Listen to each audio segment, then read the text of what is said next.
All right, so let's get into it. One of my favorite things to help my clients do is to stretch and smash their goals. So to start with stretching your goal, if you tell me, hey Shelby, I want to accomplish this goal in the next 12 months, I'm going to first ask you, what's the basis for setting the goal with that timeline? A lot of the time we set arbitrary deadlines for our goals with these nice round numbers like 6, 12, 18 months in the future.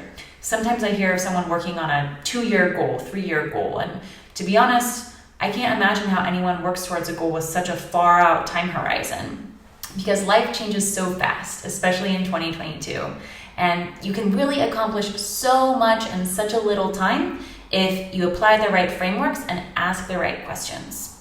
So once we've established that this goal timeline is probably arbitrary, next I'm going to ask you a simple question. What would it look like if you did it in half the time instead? And this should probably scare you and feel a little bit outlandish. That's good. That's a sign that you're on the right track. I'm going to challenge you to get out a piece of paper or your favorite note-taking app and write that question at the top of the paper. What would it look like if I did it in 6 months instead of 12? If I did it in 9 months instead of 18? If I did it in 3 months instead of 6? You don't have to know the answer right away. And the key is to not discount the question before you give yourself a chance to answer it. Your brain is a question answering machine, meaning it will find creative answers to the questions that you ask it, as long as you're bold enough to ask the question in the first place.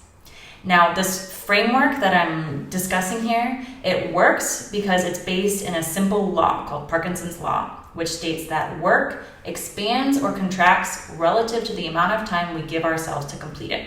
So this simply means if you give yourself 12 months to accomplish a goal, it's going to take you 12 months to accomplish it.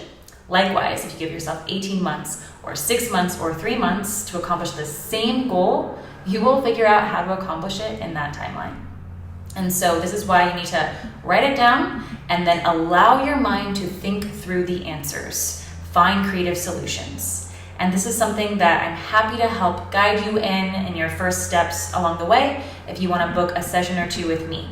And this is exactly what I'm going to help you do and what you're welcome to do on your own, even without my guidance, using the tools that I'm going to share on my YouTube channel.